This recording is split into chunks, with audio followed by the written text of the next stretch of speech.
In this video, we're going to explore green gold oil paint, which uses the pigment PY129, derived from copper. This is a pretty transparent paint, which is one of the reasons why some artists like to use it for glazing. And here are swatches of Gamblin's green gold and Michael Harding's green gold. On their own, they look pretty similar. If anything, Michael Harding's is slightly warmer.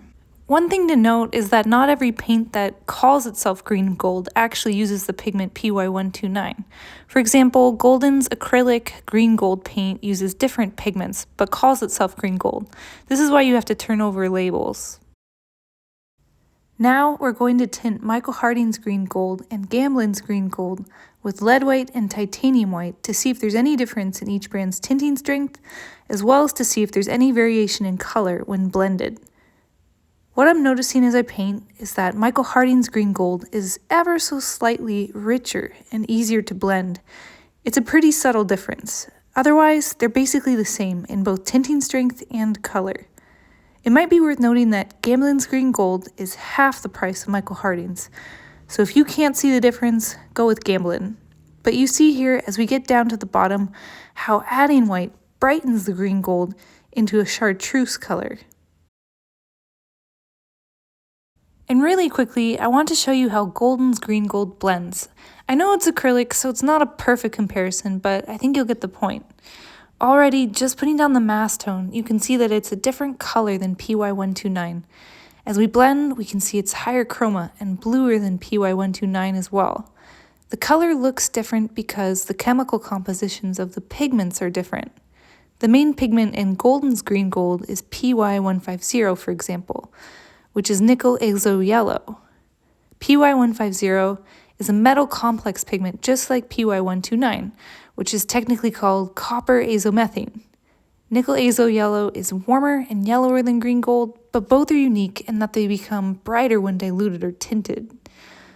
Golden's green gold also contains PG36, which is called phthalo green by most manufacturers, and it contains PY175, or benzimidazoline yellow, which is a high chroma lemon yellow color. So this is what makes these two colors appear different and blend different, even though they have the same name. Now I'm mixing green gold with cadmium yellow light, which is the pigment PY35. And as I'm painting this, I'm seeing how this could be useful if you're painting leaves, doing highlights, or areas where the light is maybe coming through the leaves. Now I'm mixing green gold with pale gold, which uses the pigment PM2, or pigment metal 2. And pigment metal 2 is a bronze powder or a copper alloy. And both this and the copper, which I'll do next, which also uses PM2, really lend themselves to still lifes if you have any metal objects in your still life, for example. In this column, I'm combining both pale gold and copper, and you can see the rich, warm gold coming through as I blend it with the green gold. And here, I'm just doing straight up copper, and this really blends beautifully with the green gold, and maybe it has something to do with them both being derived from copper. Now I'm blending a Mars yellow with the green gold. So this is pigment PY42. It's a synthetic yellow ochre and very opaque. You can see it's bringing some opacity to the green gold and creating these really rich, deep yellow greenish hues. So this would be fabulous for any kind of nature painting that you're doing. And here we've got transparent yellow oxide, which is a transparent version of Mars yellow, also using the pigment PY42. So as I'm blending these together, you can see that it's just a transparent version of the Mars yellow combination, maybe a little more reddish. You can also use this combination for glazing. And now I'm going to lightly tint each of these blends with lead white, so you can see how these colors brighten. If you were using titanium white, these tints would be even brighter and a little cooler. But I wanted to show you how, if you add just even like a small amount of white, you're going to get these new blends that lend themselves to even more applications. Alright, so now we're going to move from the yellows into the oranges, reds, and pinks. And first up, we're going to do green gold combined with cadmium orange. And you can see as I'm blending, it's turning into this really pretty rust color, a really vibrant brown. And now I'm blending Rublev's Ercolano Red, which is pigment PR102 with the green gold, and it's creating a deeper, richer brown than the cadmium orange blend. One way that you could use the orange and the red blends is in shadows, say if you're painting fruits in a still life. Next up is Cadmium Red Deep, which uses the pigment PR108. So we're getting two complementary colors here with red and green. And one effect is that they're muting each other. That's why we're getting these browns. But these combinations are really useful, especially for shadows, but also if you're a portrait artist, using these combinations can help tone down flesh tones. All right, now we've got one of my favorite combinations, which is green gold combined with magenta, or pigment PR122. And you can see as we're approaching the middle between the two, we're actually getting a really vibrant, transparent red oxide color. So who knew? The unlikely combination of pink and green creates really vibrant oranges and reds. And just like the transparent yellow oxide combination, combining magenta with green gold creates a fabulous transparent glaze. And just like the top row, I'm going to go ahead and tint these with lead white so you can really see their potential. Hopefully this shows how adding a little white to especially the red and magenta blends would create really lovely undertones in a portrait painting. And now we'll get into the black and blue blends. So first up is an ivory black. Actually, I'm using a bone black from Rublev with the pigment PBK9. And this can also create a nice glaze because ivory black is actually pretty transparent. And we're going to do a variety of blues. My default is phthalo blue, which is what we're doing now, and this is pigment PB15:3. So this is more of a green shade of phthalo blue, and this is a very vibrant green that's getting created in the middle. And now we're doing ultramarine blue combined with green gold. So this is pigment PB29, and you can see that it's not quite as vibrant as the phthalo blue, which may be desired depending on what you're painting.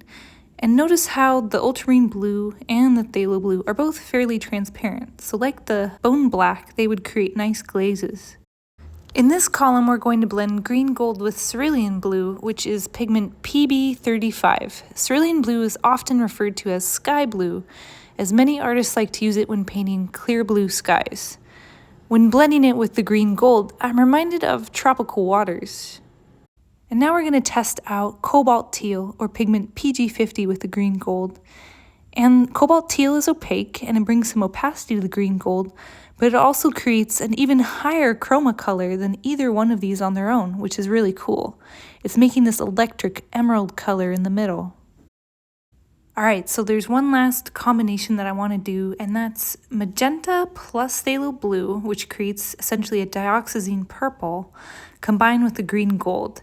And I think this is a really interesting blend because it creates an almost aubergine color with both purple and gold undertones. And just like previously, I'm going to now add some lead white so you can see the tints of these combinations. And I hope this illustrates just how versatile green gold is as a color and a pigment, because just in this set of colors alone, you can see sky, water, shadows, you name it. There's so much potential here. I definitely think green gold lends itself to water because it's basically the color of algae. So in this painting that I'm working on right now, green gold is present in every single color that you see here, even the pinks and reds. It's one way of uniting the painting and giving it a special glow. The only colors that don't have green gold in them are the sky. But as I'm getting to the water, I'm basically going to take all the colors that I was using in the trees and add a little more green gold and ivory black. So here's what my color mixing looks like. I've got my green ready to go, and now I want to add more green gold and tweak the colors just a little bit so it looks more like water against the sky. You can see how I've run out of space because I'm using the lid to mix colors. Anyways, inside the palette are the colors that I'm saving, which have been used for the trees. So I'm going to mix these all together to create the new colors. In the lower left is a blob of straight up green gold, and then in the top right are the new colors that you just saw me mixing. So I'm going to mix all of these with the old colors, and this will help keep the painting unified, but also differentiate water, land, and sky. This is how the painting looks now. I'm going to do another layer after this, but hopefully this demonstrates how adding some green gold and darkening the layer helps bring a realistic sense to the water. Anyways, that's just one idea about how to use green gold. I've created a PDF of this color chart, which you can download for free via my Dropbox. I've added a link in this video's description, and I've also included this other color chart, which shows more separated colors. Let me know if you have any questions in the comments, and give this video a like if you enjoyed learning about green gold. Thanks, and see you next time.